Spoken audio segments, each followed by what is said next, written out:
Hi. She just navigated that thing.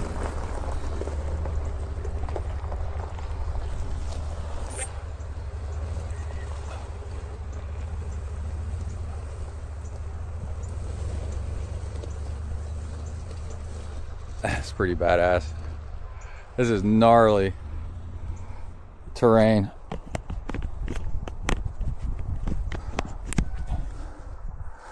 You might be able to make it in two-wheel drive. Let's see if I can turn this sideways. If you like totally send it, but then you could slide down into here. It's really soft. I'm waiting to get out of this mushy stuff. I overpressurized my tires this morning on purpose to air them over, and then I got a tire gauge. Once we get moving, I'm going to drop it down a little bit. I got some leaky valves that are giving me issues with confidence, and that when I stop pumping, that they're just all the air is going to leak out before we get moving. I think I can probably get on right about here. Ooh, this is slushy.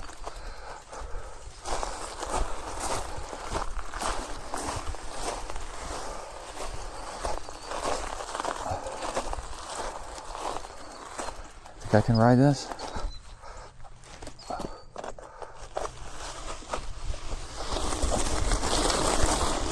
No.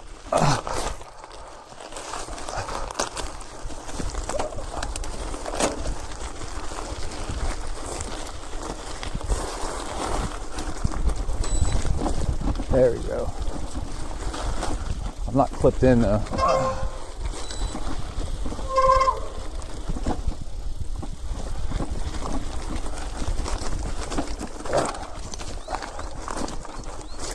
Oh, my right knee got torqued a little bit yesterday.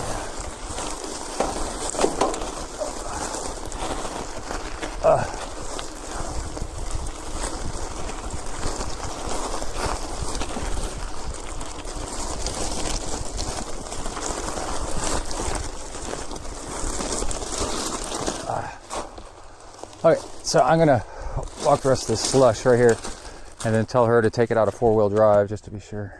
She knows, but it's always good to remind somebody because the damage is irreversible.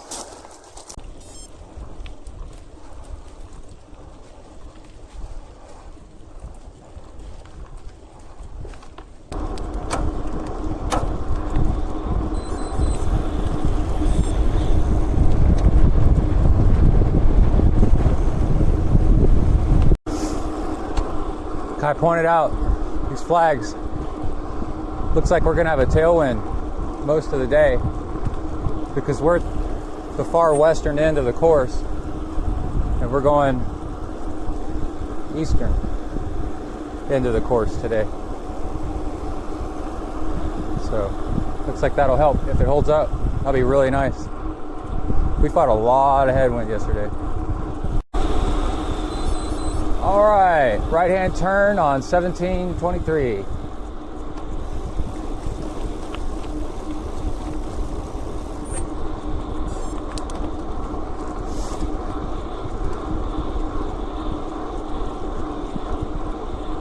We just spent a lot of time climbing out of that river valley.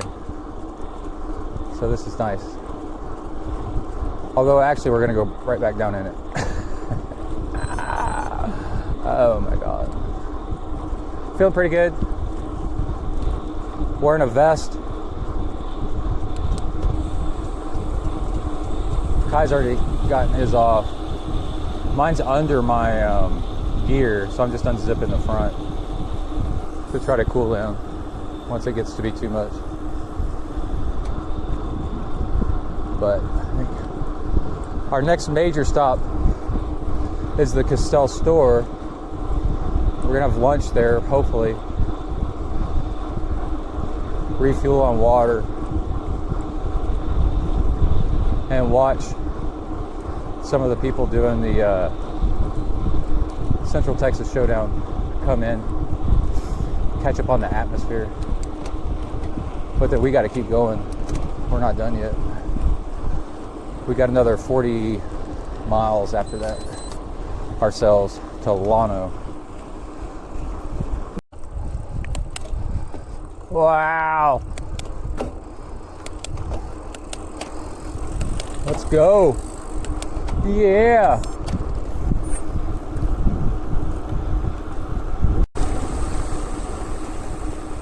Crossing the Llano River again.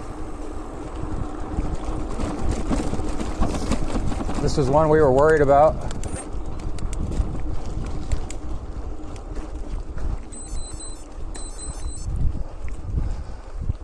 Gotta climb out. Not bad. Oh, dirt, Kai. First gravel.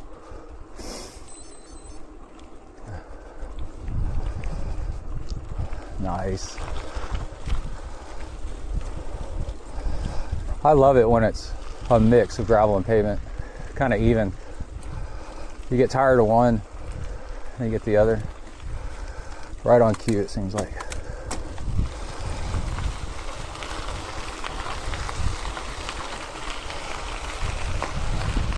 Bike tracks. Look at all the bike tracks. Yay! More cyclists.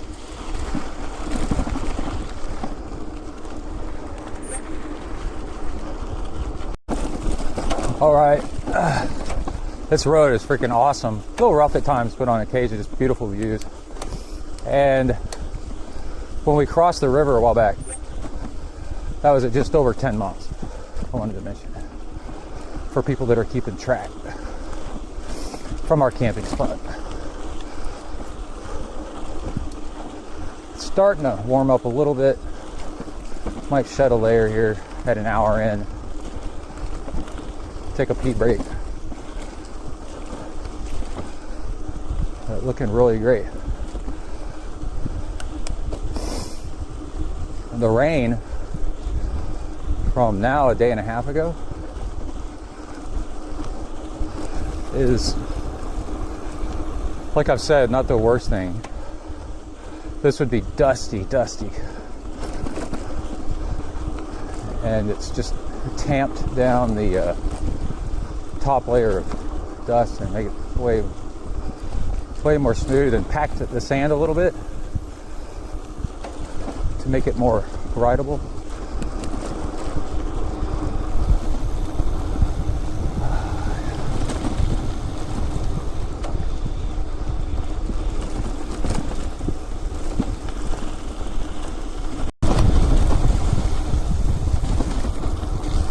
Looks like that was a little fun yesterday. Or 2 days ago evening. Oh wow, yeah, this is East Texas 400 was like this on day one for 100 miles.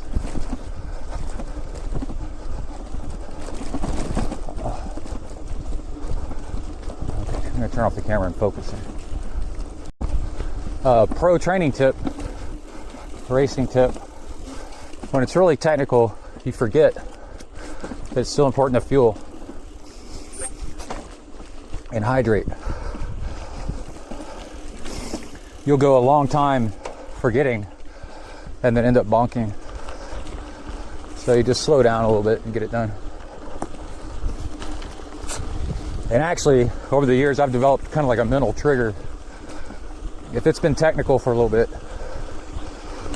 I'm like, oh, fuel, drink. Or a long uphill climb, or a long stretch into the wind. You gotta remember, those are traps. Or riding in a group and talking for a long time. You'll forget to eat and drink on schedule. Oh, we got a cyclist up ahead. We've passed one. He was stopping to pee. So this will be number 2. Okay, I think I'm gonna stop up here and shed this vest. Oh, there's another one down there. Hey, I'm gonna shed my vest. Can you wait?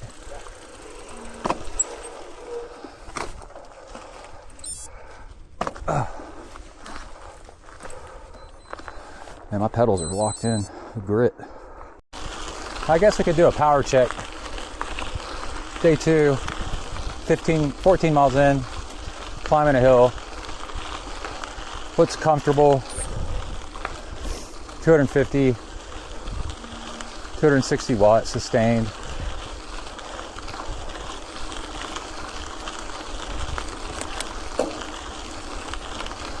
So, my computer said, you know, nowadays they do like your freshness report, and it was -4, and it just said fair after a few minutes of riding.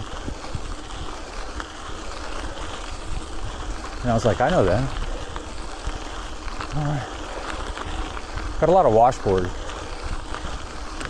Take a little bit of the fun out of it. But it does make it really time fly by because you're trying to navigate them.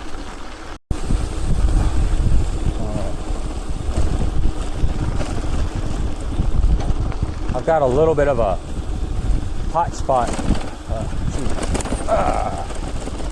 developing on my upper left thigh, where something's just starting to rub a little bit raw, and I've got Vaseline lip therapy somewhere. So I guess when I stop here, look in my, usually I keep it in my bento box, but I'm not sure where it is. But you want to take care of that stuff before it gets bad.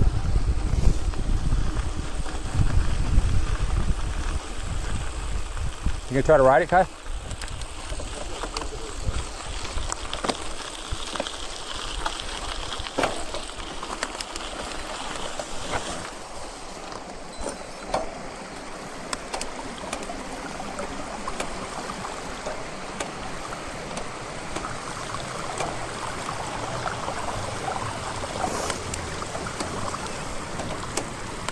Morning. Morning. You all right? Yeah. Okay.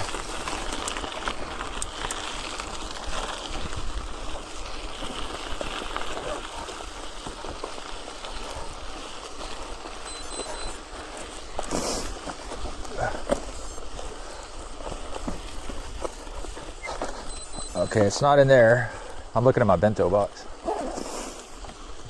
It could be just sand and grit, you know.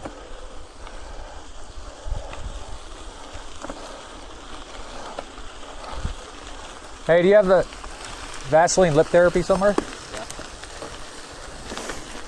Can I get some in a minute? Hey, thanks, Steve. Look at that. Your lips hurt?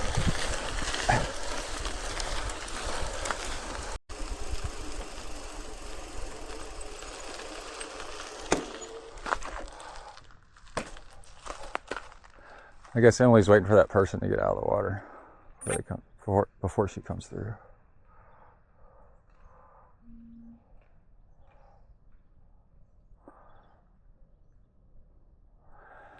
That's on this route, the first time I've seen a sign that says impassable when high water. I mean, that was like exclamatory punctuation there. You're not getting through this thing. That's interestingly high water for this late. And yeah.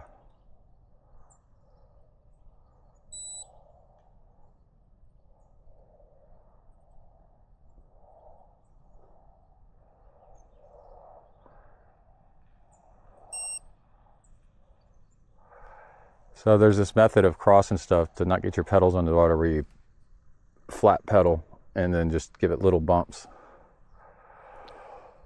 to keep your momentum up, but it requires really flat. Okay, so she's going.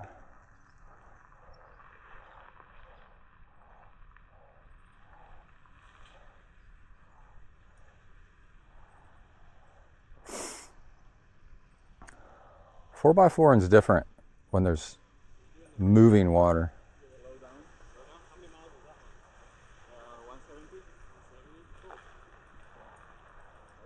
Kai's made a friend.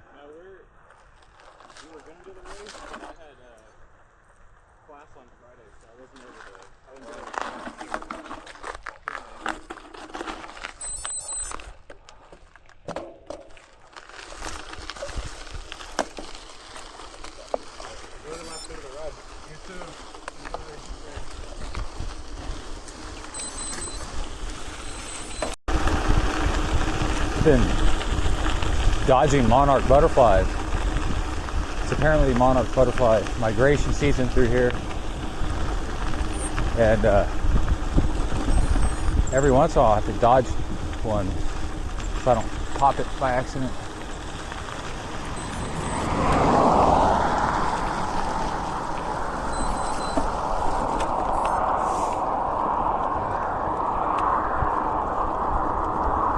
Okay, I think we're on Highway 87 for a little bit.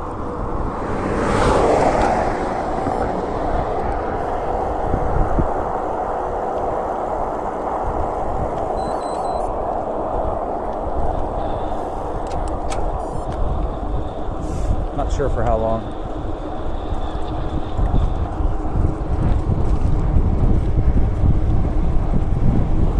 There you go.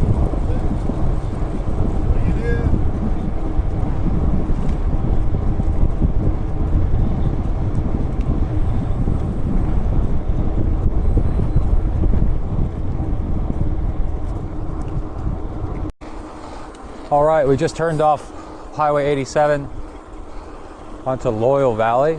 That was fast. Moving. So this little town of Loyal Valley looked really cool on a map. And there's some like mesa stuff over this hill. Maybe Comanche Ridge or something. So I was kind of interested in seeing what this place looked like. Got a good name, at least.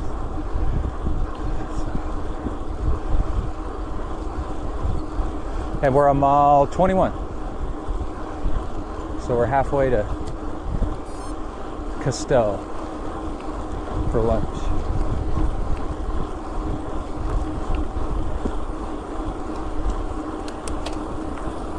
Oh, and I've upped fuel.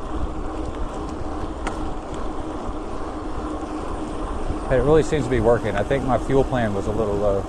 So I'm eating more and planning on buying some at the store to supplement. There's the winery right there.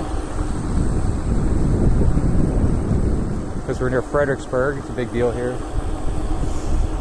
And then also I had some thoughts on when you're fueled properly, your legs hurt, but you don't run out of energy. It's weird. Because yesterday when I was under fueled, my legs hurt and I was running out of energy, which makes sense. But if you're trained. But anyway, I was putting out 240 watts, on 87, just cranking along. My legs were hurting, but I wasn't tired. It was really interesting. So the energy's pumping into the legs. House mountain, that's right. And then also with your hands, it's one thing, to like switch positions and stuff, but I think it's pretty obvious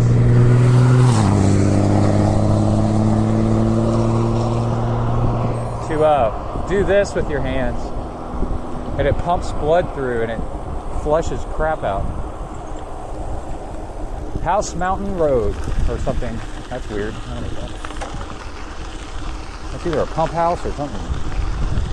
All right, got some gravel. I'm listening to a Zen podcast. The Buddhist monk talking about something. I don't know. I'll tune in.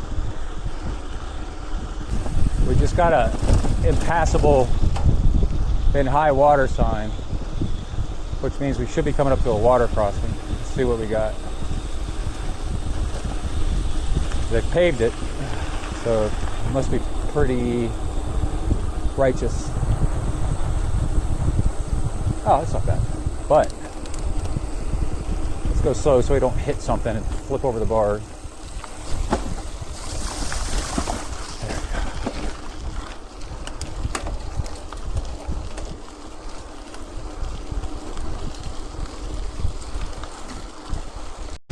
Look at that thing. I guess that's House Mountain, maybe? What a plateau, dude. On a topo map, it's unbelievable. Just to get a view of it on this next hill a little bit better. I've been resisting taking a photo of it, or video, because as we get closer, it just gets better and better.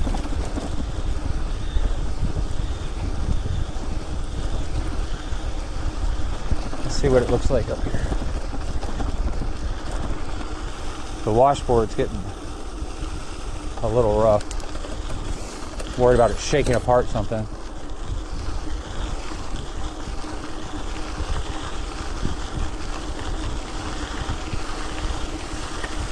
There's a Dr. Evil fortress for sure. That is cool.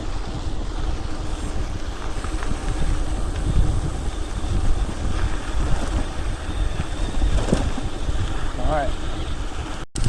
I've been here. Oh yeah? Wow. Oh, this is so cool.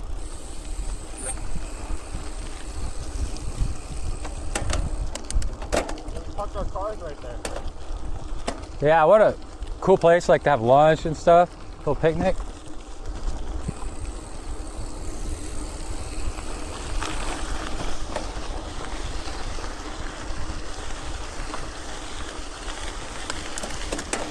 So we did this first Yeah. when we drove, and then didn't.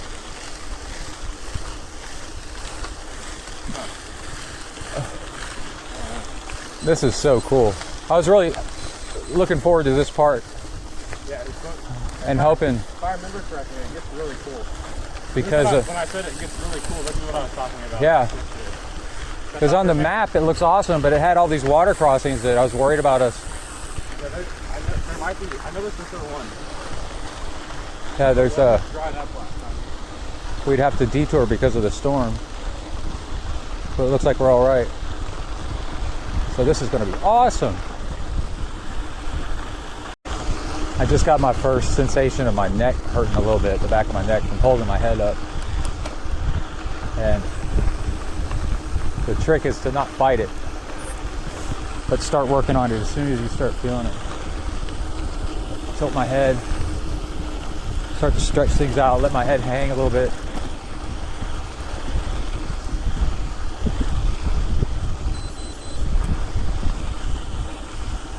Skunk.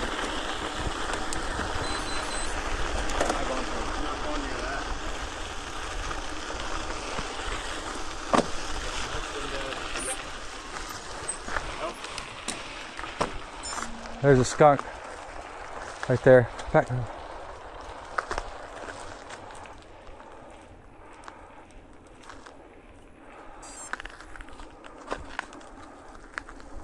Okay.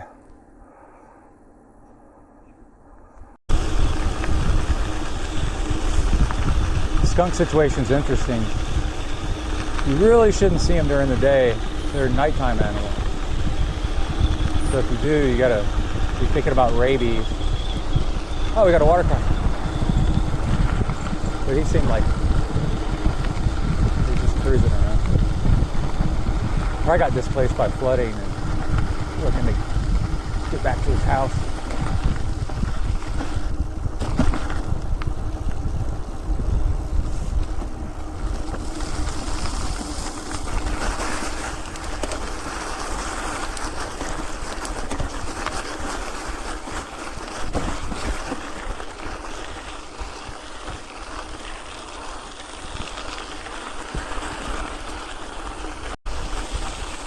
I guess maybe it's not that bad.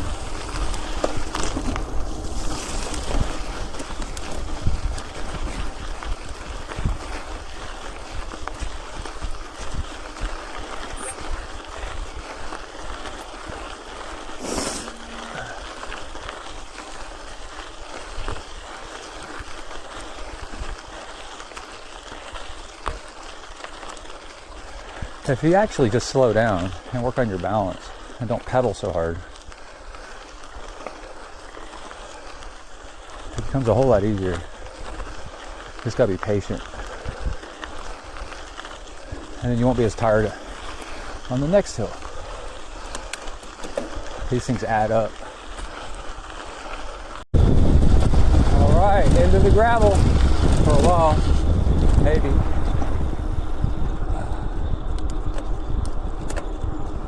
We're on mile 30.48. So just over 10 miles to go till lunch, Castell. Hey. Back on gravel? Nope. What road was this?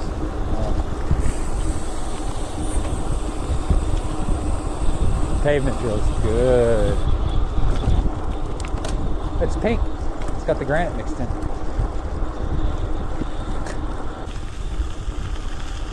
Back on gravel. That was nice, fast pavement.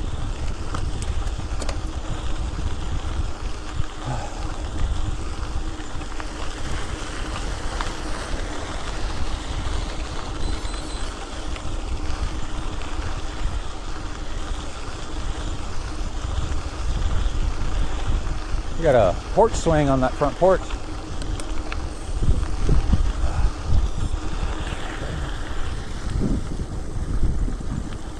It's nice.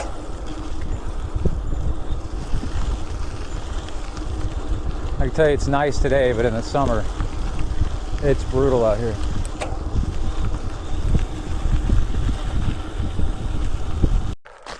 This keeps happening. These are held in with magnets. I'm gonna have to do some sort of strap or something like that. This one we've been dragging. Now this one's starting to fall out, and it's because of the gravel road. I'll fix it in a second. I gotta swap out camera batteries here.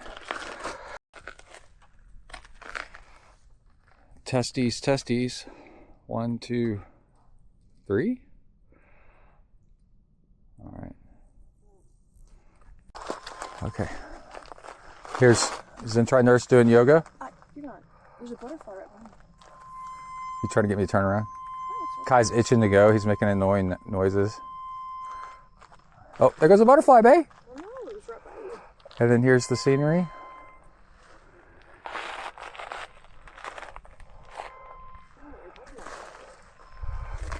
Big landscape that way. We stopped to change the battery out. Emily said she wanted something to drink when she caught up with us out of the back, and it takes some work to open up the back, so we decided to stop, take a sody pop. So this is the overlanding part of bikepacking. This is cool. What an adventure, man. This route, this second day route on the map that I'm going to post, where it goes up like that around that big plateau. That plateau is crazy, wasn't it? Yeah, all of it's been crazy. No, but that plateau was the craziest.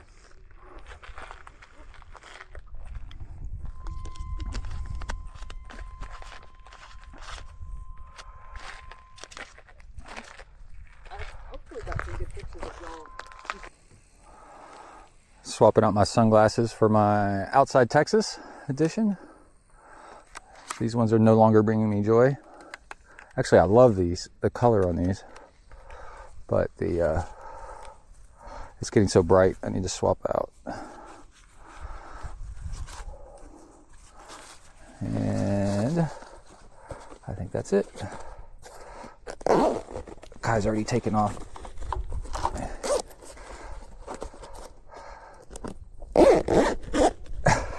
Emily goes, Kai, would you like to charge your phone since it's saying you only have since you only have 10% left? And I guess she can read on an alert because they use Life 360.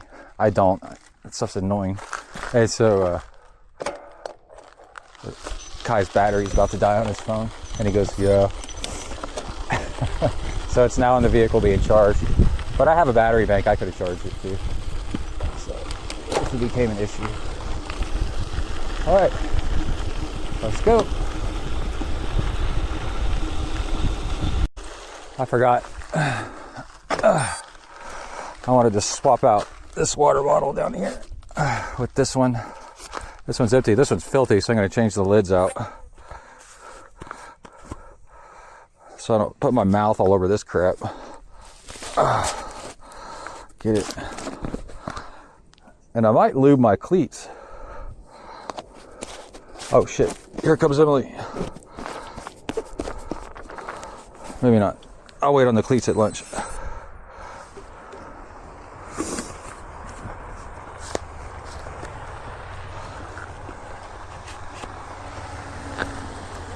They're just swapping out bottles.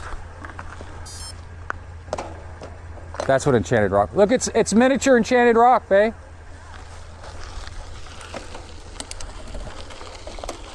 Real Enchanted Rock is about 1,000,000 times that size.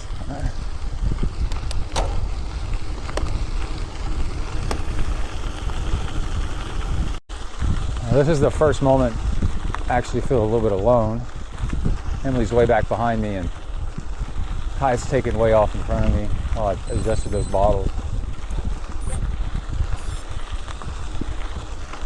And so this is what it would be like if I was doing this by myself.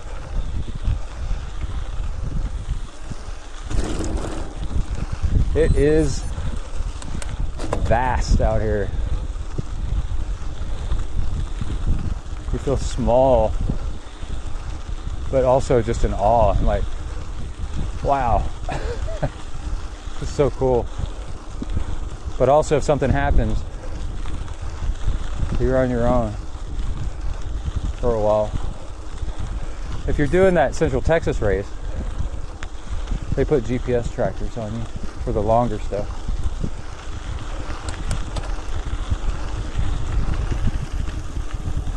But if you're out here for fun doing this by yourself, yeah, you definitely want to let people know where you are. This is a really cool feeling.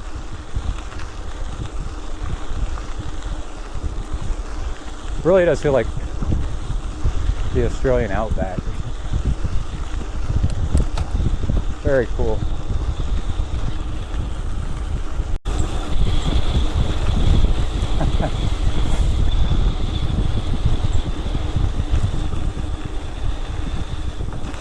Oh, wow.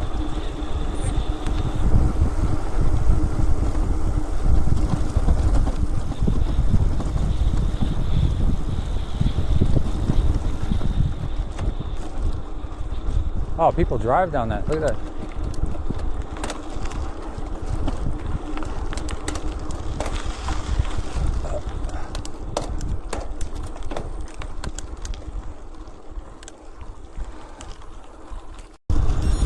Back on pavement. Gonna cross over this road. Looks like Kai's waiting. Gotta be getting close. 105B and 109.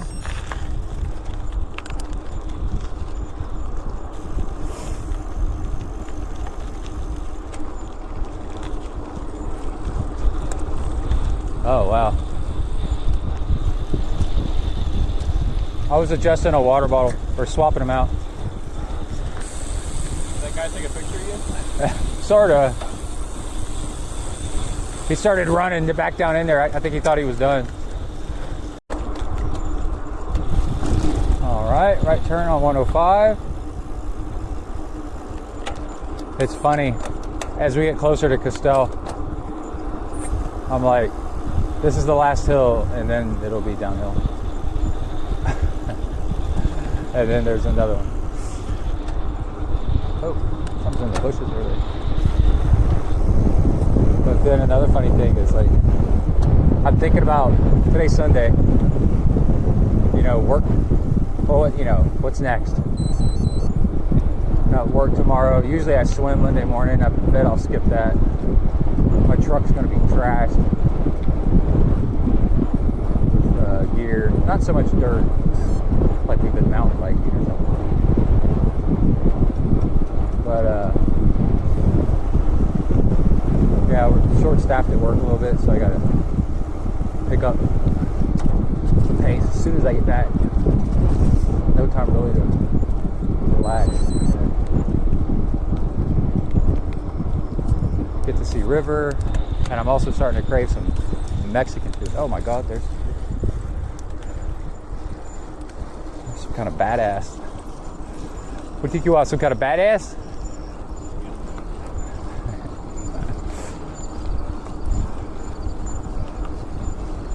I think it's 4 miles to Castell.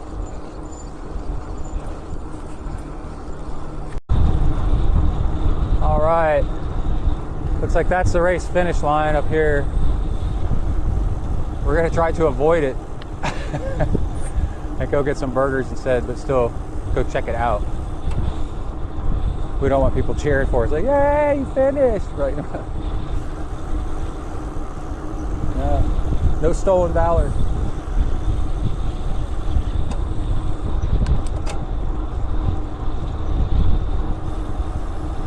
Here's a street sign for Castell.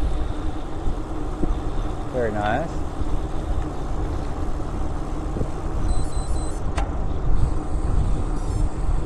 We just had a massive downhill section. It was so much fun with that tailwind. You see on that those flags.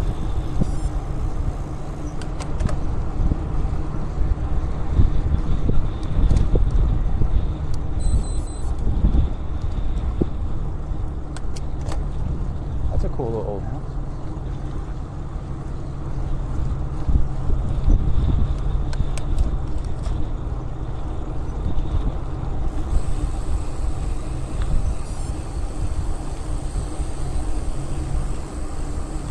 Maybe the store's down here somewhere. Never been through this town. El Castell. Cabin rentals. Fire truck. There's a store. I can't clip out. Holy crap.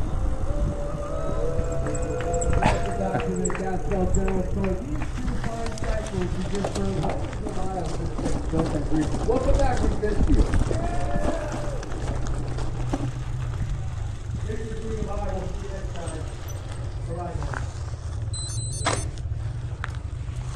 Hey Kai, look, it's City Hall.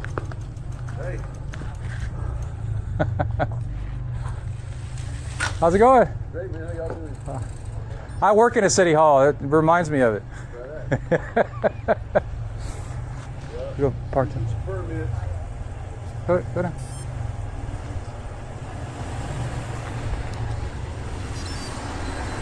Let's go down there and park somewhere.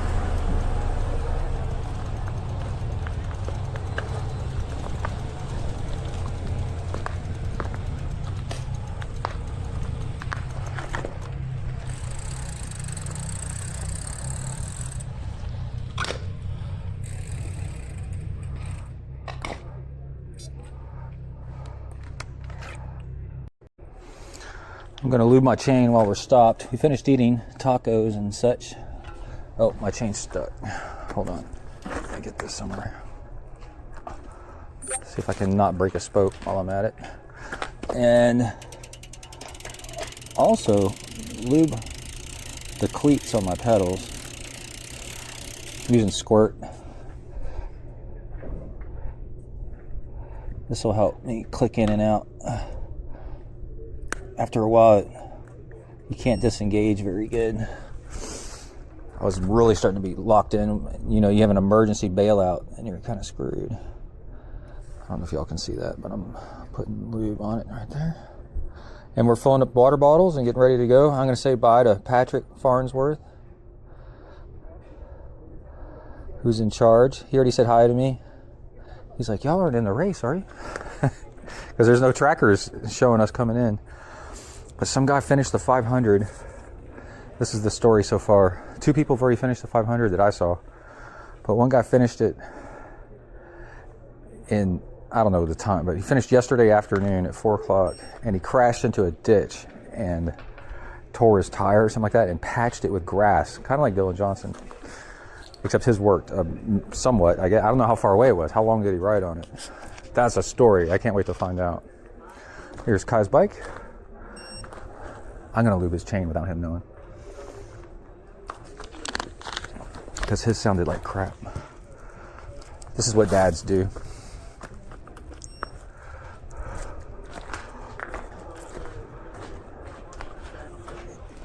Him riding next to me, you could hear it grinding.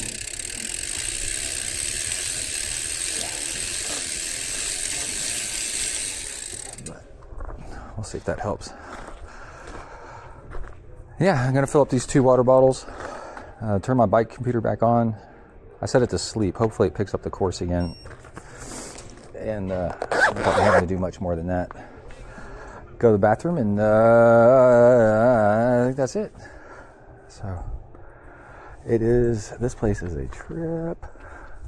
Emily said there's an archery range somewhere, and some guy told her that there's a church, and they also drink at church. They have Bloody Marys and Jesus. And there's a fake vulture in a tree and a sign about, right there, that white sign. It says, "You're in Castell," and they spelled "you're" wrong. And then it says, "Welcome, deer hunters. Let's save the chupacabra," which is my favorite mystical animal. So it's all good, huh? All right, we'll pack up and let's go. Just a real quick gear thing before I forget. This is awesome. This was made by Bontrager, but whoever you get one, it straps to the rack underneath. Then you roll top it like that, and then click it down. It's arrow-ish, and just reach in and grab gear. I think I've already talked about that. And my bit of a Livestrong style band to keep the bottle case together has held up with super glue. I'm just shocked. It was kind of dumb to do that, but I have another strap in here in case this one broke. But yeah, and then this bottle cage down here is held up the whole way. It's rough gravel at times, and yeah, the Niner is just one hell of a frame, man. And this thing has held up. And then the tires, Continental Terra hard pack. This other one I don't even want to talk about. I'm not impressed by that one. But Terra hard pack, A+, dude. 50 millimeter tire. It's fantastic. And yeah, so just wanted to mention that in case I forget. Okay.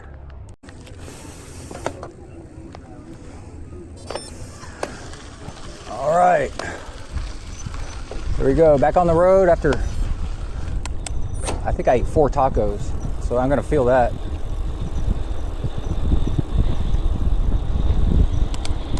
Oh, river crossing.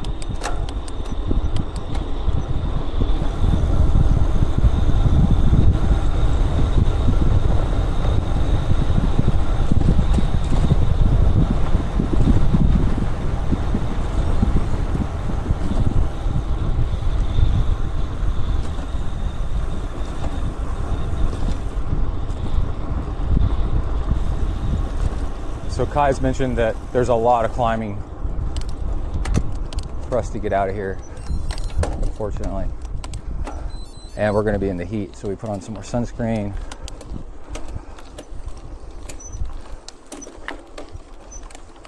And what is nice, as we wrap up this video, is I can mention a little bit more about the gear. I thought about it while I was doing that other gear. In case you want to do this stuff someday. This is a Garmin 840, which is touchscreen, so you can pinch and zoom the map all you want. Awesome guidance. And what else we got going on? I'm on a Niner. What's it called? RLT. So that's pretty epic bike. The frame is just unbelievably good for this kind of stuff. When Kai was building it up from the frame, taking parts off my old bike, several people asked if it was a mountain bike because it's so burly, which for gravel you need, because you hit stuff by surprise pretty hard. And yeah, Squirt chain lube, Assioma power meter pedals, the off-road version, have just been flawless for 2 years or something. And we're just running Rival 11-speed mechanical. It's kind of old, but we're dead simple. And 12 or 13 speed would be better for sure. You get a little bit more choices between gears. But for gearing, except for the dramatic parts that you could easily walk if you wanted to.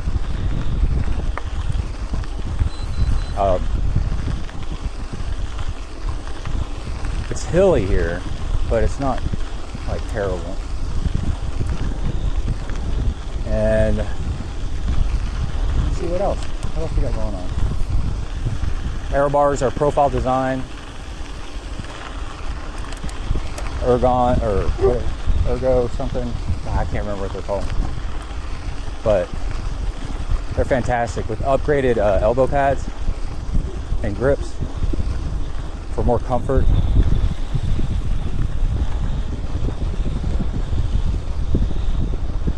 And the camera is an Insta360 X4. It's not the X5. It works pretty good. I just bought extra batteries and swap them out as we go. And I think that's what it takes. 50mm tires, front and rear, have been wonderful. It's almost like mountain bike tires. They're like old school width mountain bike tires.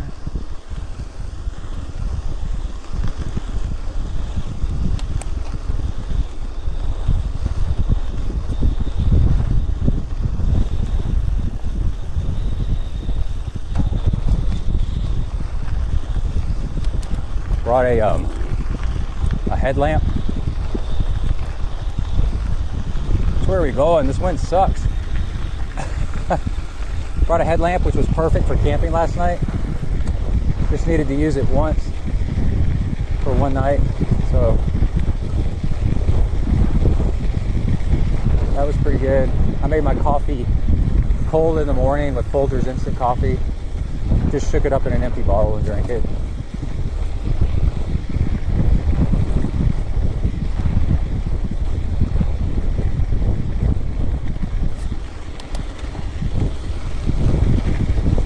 For a vehicle, if you're doing this overlanding, like car-wise, you want to do it the way that we've done it. We have a support vehicle and it's fun.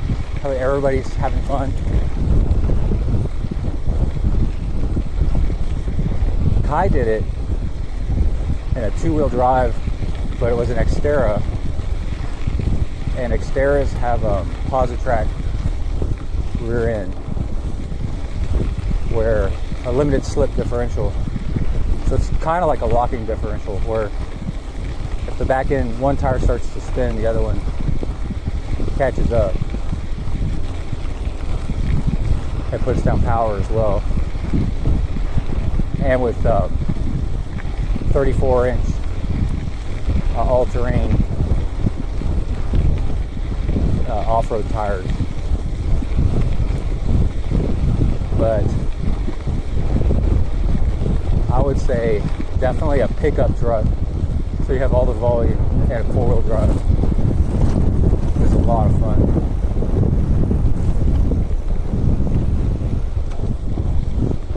And we would not have been able to camp on that island, I think, without 4-wheel drive to get back to where we wanted to. And Emily said she's engaged it a few times in some of the sketchier sections where it was kind of semi-mud to climb up out of the river stuff. So what I think is interesting is for overlanding, Texas doesn't have public land like other states do. So for overlanding, this route is not actually all that great if you're all into overlanding with Jeeps and stuff like that. 4x4s. I can't see. There's a hole. Oh. Yeah, there was a bit of a hole there. That would have hurt.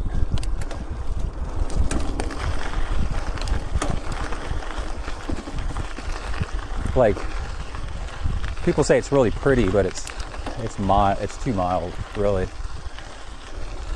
If you're really into four-wheeling. But that makes it just perfect for gravel biking.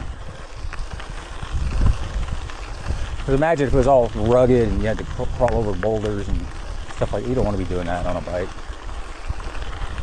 But this is something else. Unending. So I'm going to end up posting the route that we took. And conveniently, starting out of Llano, which is actually a good starting point for most people, because most people live in Houston and Dallas, numerically. And if you're coming this way to do it, that's your first town. So look on the website, patreon.com/Zen Triathlon or Zen Tri.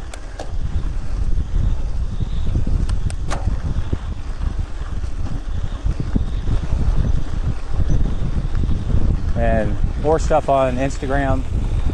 I'm Zen Triathlon on Instagram. Zen Tri, Patreon.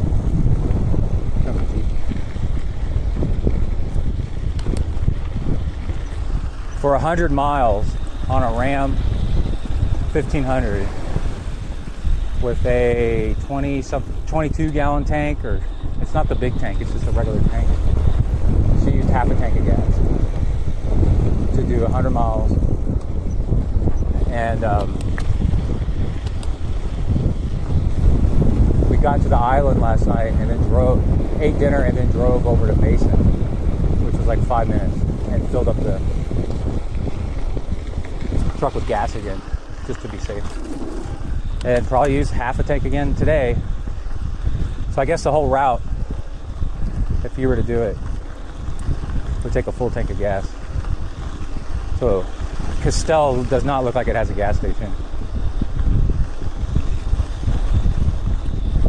And I think like Mason's the only place we've gone through where there's been, that's wild, okay? That's really unusual. So if you want to get where you're going to need resources and really plan stuff out, overlanding style, this is a route for that, for sure. Because no gas stations, no water, for 100 miles is unusual. And you, without planning, you may think, oh, we'll just get gas or water along the way. No, you won't. There isn't any. So like that little town of Crabapple, we went out of our way in a water spigot on the back of a building, which I did research to figure that out. And plus the truck was loaded with water and snacks.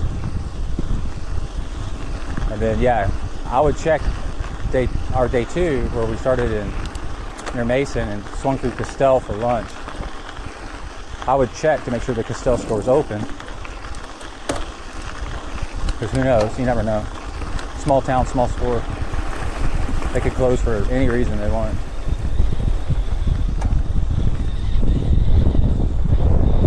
And then, so we grabbed a real lunch there. Oh, and at that island near Mason,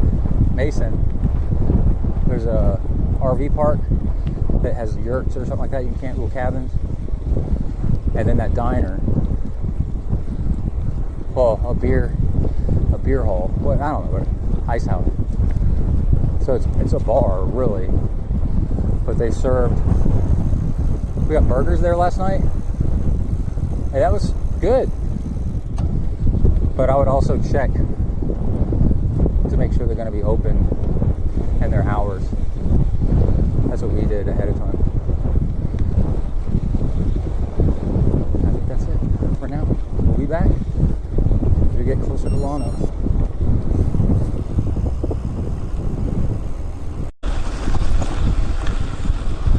So this is the beginning of the Castell race, the Central Texas Showdown. Climb out of the river bottom for 1 minute, 30 seconds. And then you get on this road, nice and level. It looks like a real party at first. So if you want to do a gravel race that doesn't waste his time getting on gravel, that's pretty cool. Like when we left Llano, it was 20 miles or something before we finally hit, maybe 15 miles before we hit gravel. And then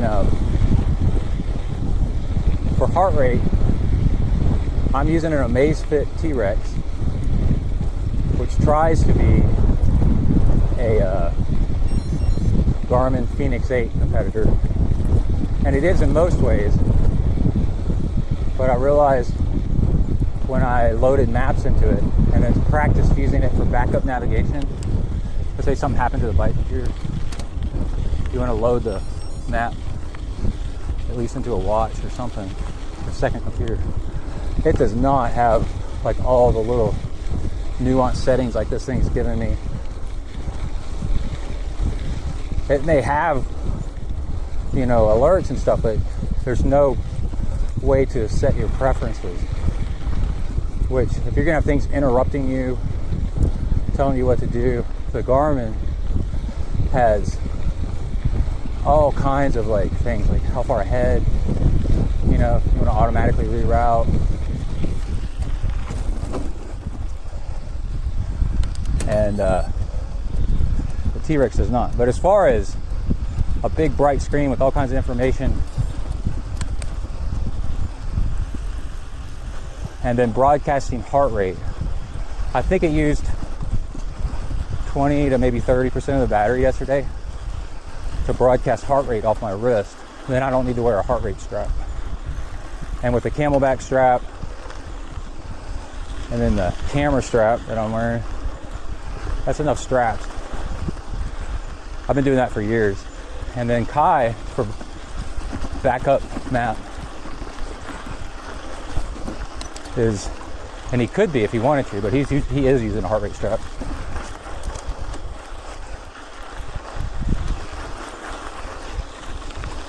Oh yeah, these climbs are going to be hot. Kai's using my old Garmin 945, I think it is, which is a really great watch. And its maps have the streets and all kinds of stuff, and rerouting. And yeah, he's got them loaded in there just in case something happens to his bike computer. It could bounce off and crack, right? And in your races, you don't know where to go. So. I've actually had to do that one time. I forgot why. I think it was gravel locos. I had to revert to my watch for some reason, and I had the route in as backup, which was nice. And then last piece of gear for now is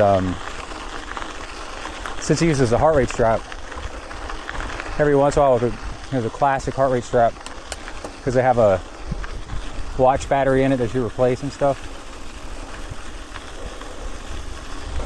They always get water in the, no matter how hard you try to protect the seal, whenever you replace the battery, it's compromised. And eventually the thing dies. Always when you don't want it to. And then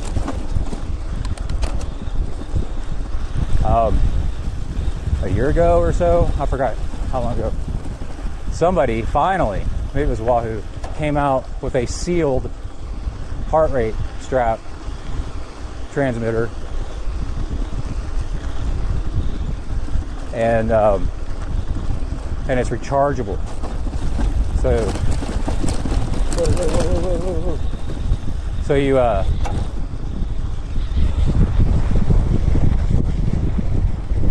by the way, I'm using a red shift stem. I don't miss that. That's fine. Those surprise hits like that, it just takes the edge off of stuff. And so you can just magnetically charge it. I'm not sure. I don't remember how it does the charging, except that it's sealed. And so that thing will last for freaking ever.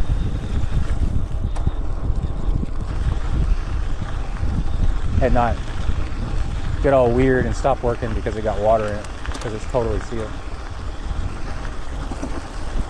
And then for the Insta360 also, I've got this handlebar mount remote, which lets you see what the camera's seeing and do some controlling with it. Quite a bit, actually. But it'll tell me, and also tells you the battery life and how much recording time you got left.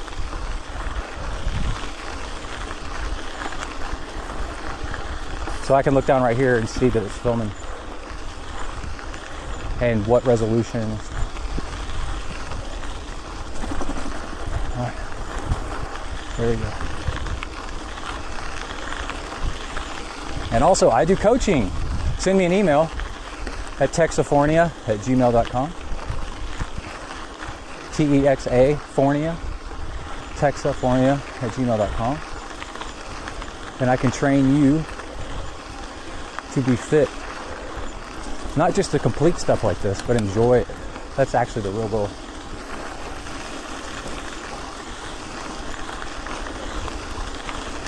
You know, you can coach yourself and take forever to figure out all the little stuff, or pay a coach and they'll tell you all the tips and tricks. Shorten your life's short. Shorten that learning curve. You get all the tips and tricks and what works.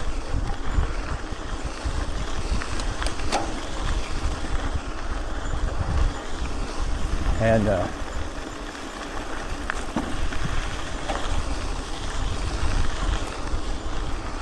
don't come across the finish line completely blasted and unable to walk for a week.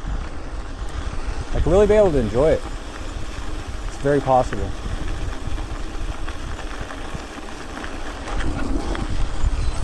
All right, left turn. Oh, and we're using Garmin Vario relay. All right, that's it. We'll be back. Woo.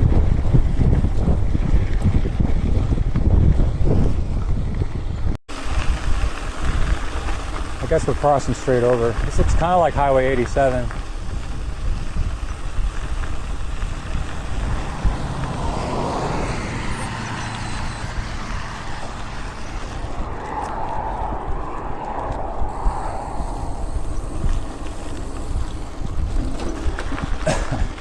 No street signs, because if you're from here, you should know what road you're on. If you don't know what road you're on, you're not from here. You should get right back on that highway and get out.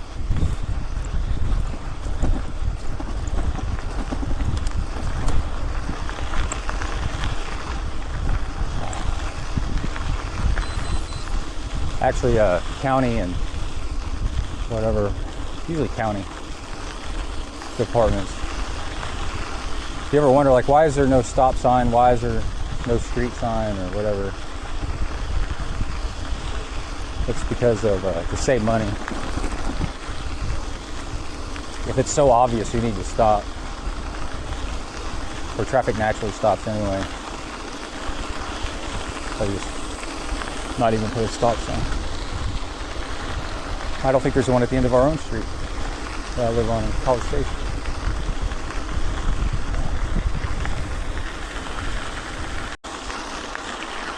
Okay. Got on some high ground here.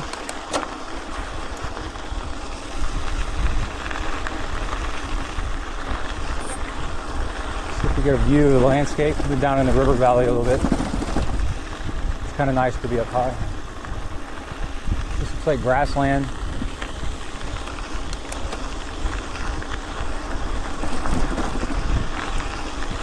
I've noticed nowhere near as many barbed wire fences out here. It's interesting. So if you have to camp overnight because you're stuck, one, it's full of thorns because that's mesquite trees and probably rattlesnakes. I'm not advocating that. It's private property. You shouldn't do that. But as far as having to haul your stuff over a barbed wire fence to get safe and bunker down for the night, seems to be much less of that around, which is very not typical of Texas. That's typical Texas.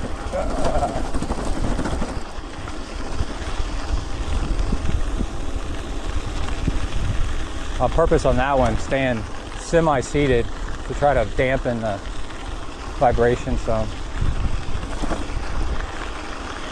Sometimes you learn, like sometimes you want to be all the way off the bike, let your legs be suspension. And sometimes you want to kind of be on it to dampen it.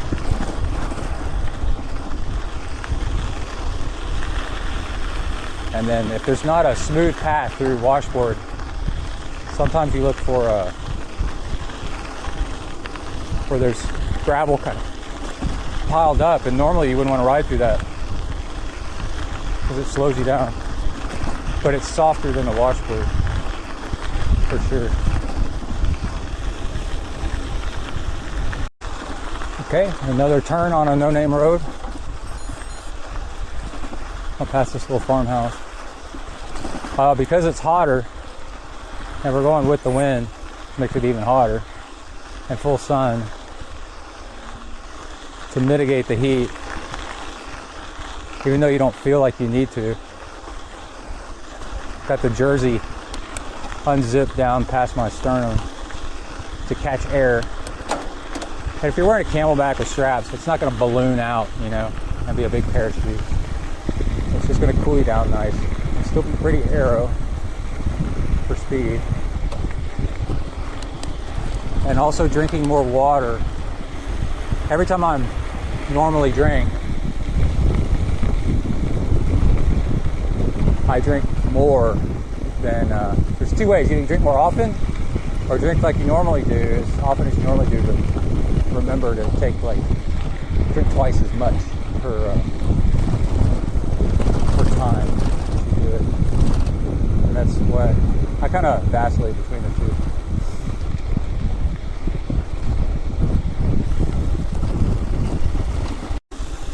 It's a cool little rock formation.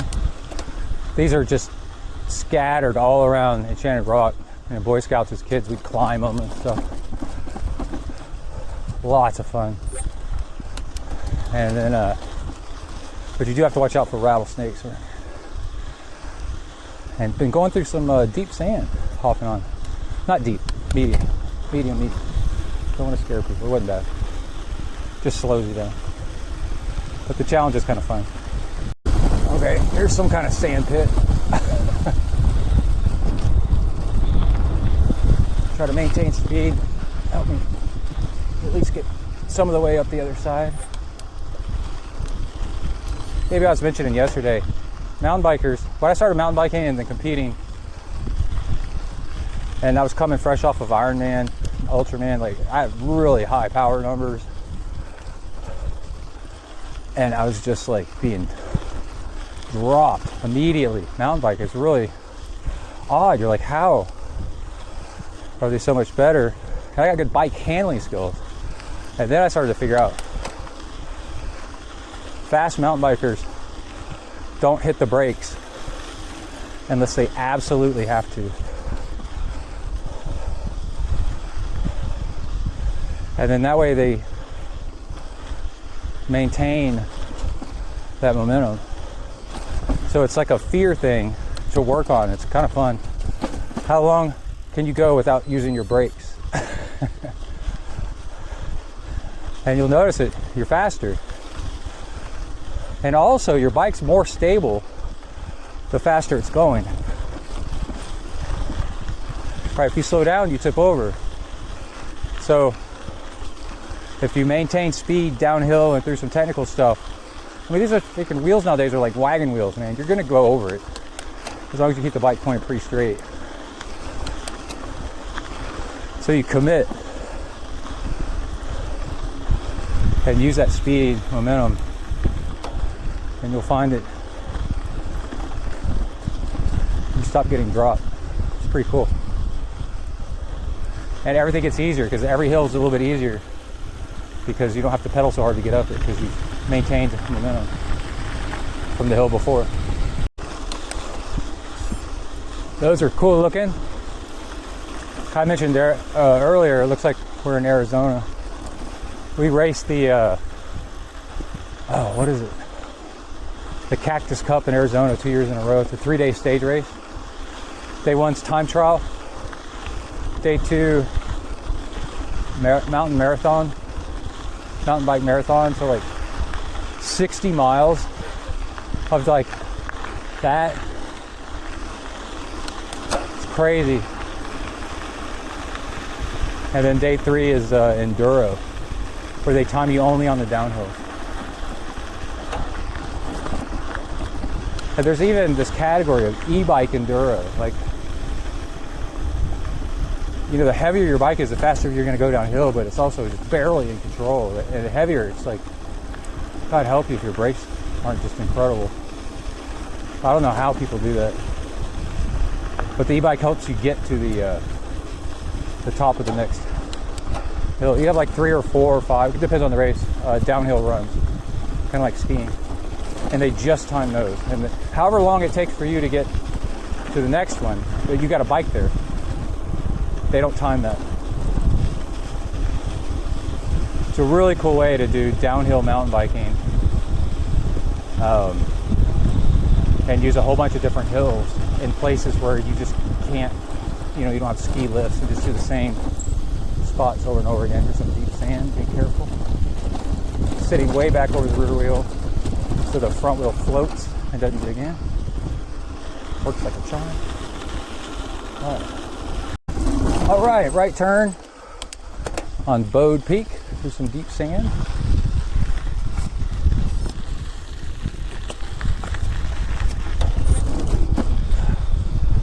Little sandy, muddy water crossing here. I bet you that was rough in the storm. Although I think the storm hit after everybody's pretty much been through that. Definitely. All right.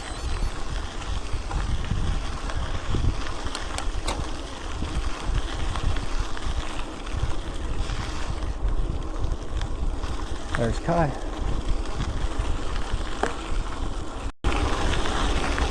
All right, Haven. And it looks like we've changed counties. Llano County. I guess we're getting close to Llano.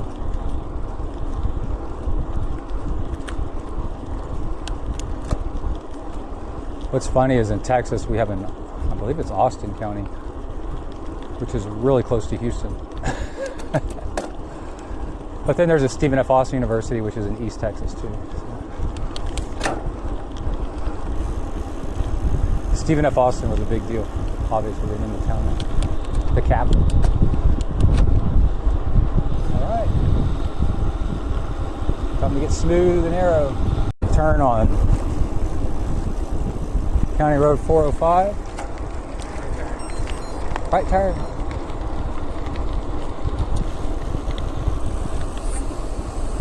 Will it be paved? At least for a little bit. It's nice. That was a lot of gravel and sand for a while though.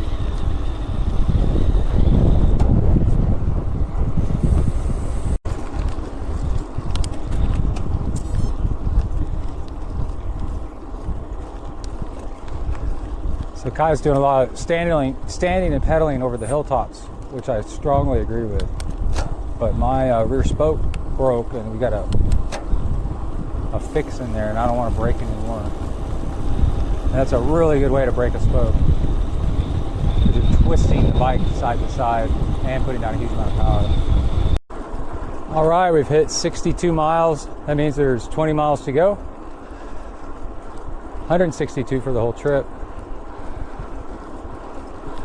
starting to get the feels of like, this is so cool. Earlier, Kai asked me if I was okay because I wasn't going quite as fast as he was, and I was like, I'm just enjoying this. As you get older, you're like, you don't know how many more of these you got. You know, when you're younger, you don't really care how many more you got because your interest could change, you know. But as you zero in on life, on what's cool, this is freaking cool, and I definitely want to do this as much as I can. You know, I may never ride this route ever again. You never know. So I'm trying to enjoy it. There's some pink granite.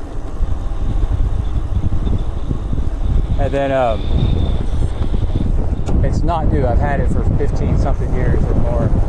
I've got this kind of peripheral neuropathy where that's where the tips of your fingers and toes start going numb and more numb, and it's genetic usually. And it runs on my mom's side of the family. She's got it pretty bad.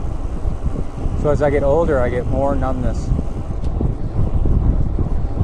And the problem with numbness is actually it starts to hurt. You think it would be numb, but it hurts. And I'm starting to get, my typical thing is pain in my left toes from that. And I've never been able to really figure out what causes it, but definitely mine's pressure sensitive, and socks that are too tight, stuff like that, affect me way more than it affects a normal person. And so now I'm trying to baby my left foot, but also as I get tired, am I using my left leg more than my right? You know, or is it a dehydration thing? Fatigue thing. Also, if I pedal really hard, both feet start to do it. So that's started to kick in, which I'm really excited about that it's taken this long. And on this trip on purpose, I've been wearing very loose socks that have a lot of slack in them. And also I wear cycling shoes that are a size too big, which has two purposes. One, it helps me with this issue. And then the other is a lot of times your hands swell when you do this stuff.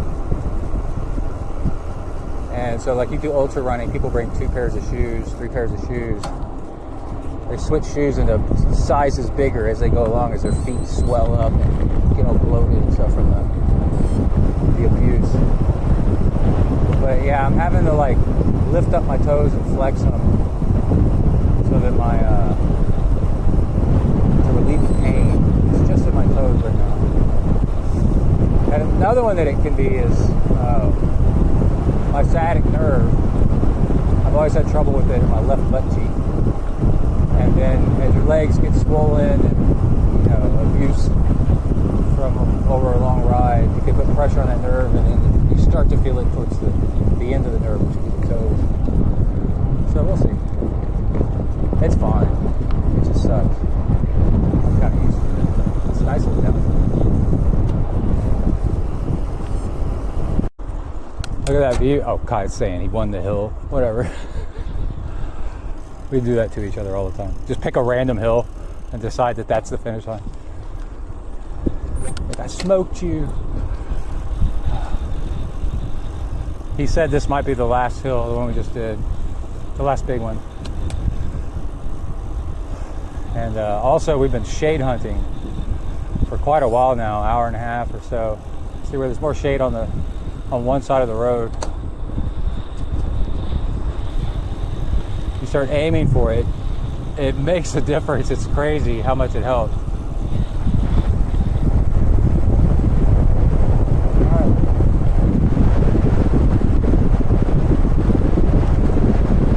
On occasion we get these really good downhills.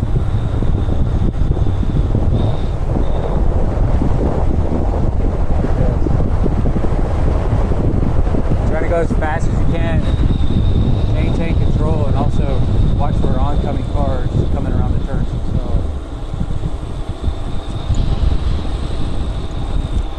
Okay, the next hill is actually the hill that you went on, not that one. No, I'm not ready yet. Dude, he is ready to go, dude. Party never ends.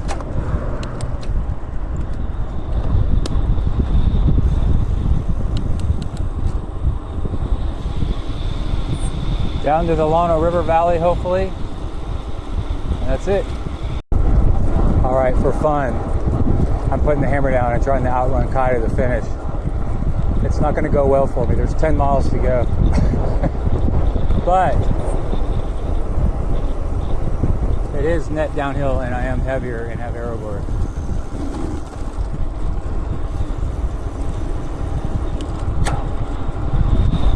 Gotta watch out for technical crap like this.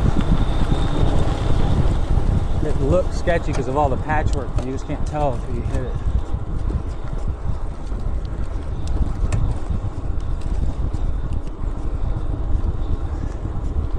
He's probably just back there laughing, deciding when he's going to put the hammer down. All right.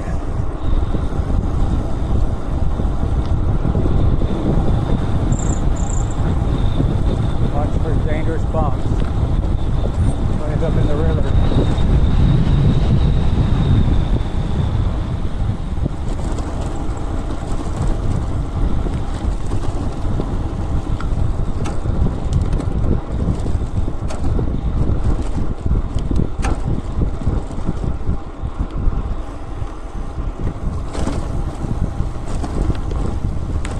I think this is the slab, maybe. Now I gotta climb out of this.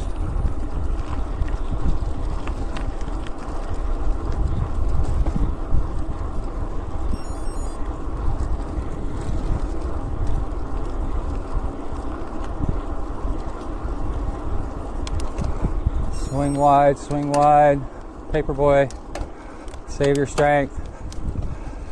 Your abilities are on the downhills.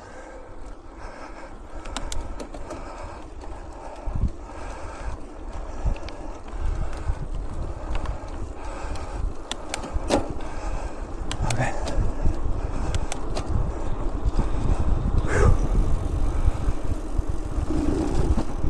Dude, that'd be one of the fastest times somebody's biked across that thing. That was fun.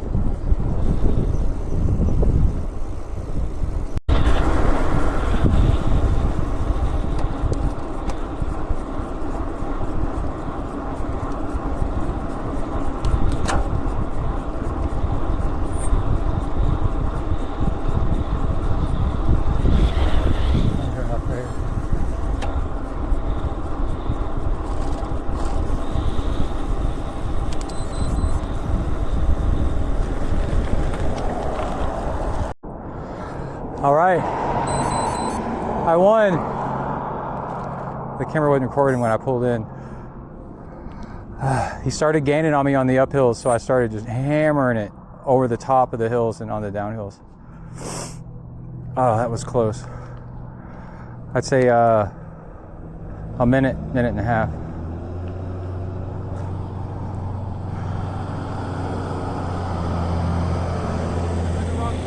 What happened? He took a wrong turn, whatever.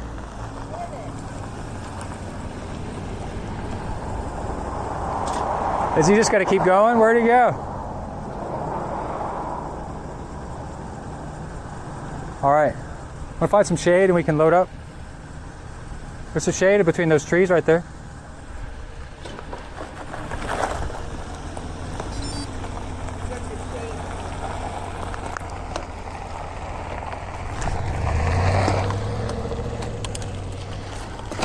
I almost took a wrong turn. I stopped twice.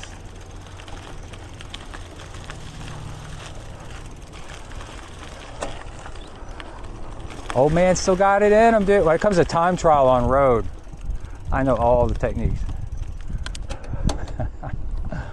Oh, that was so cool. That's gonna make him mad for like a year. tree. You all Yeah. done?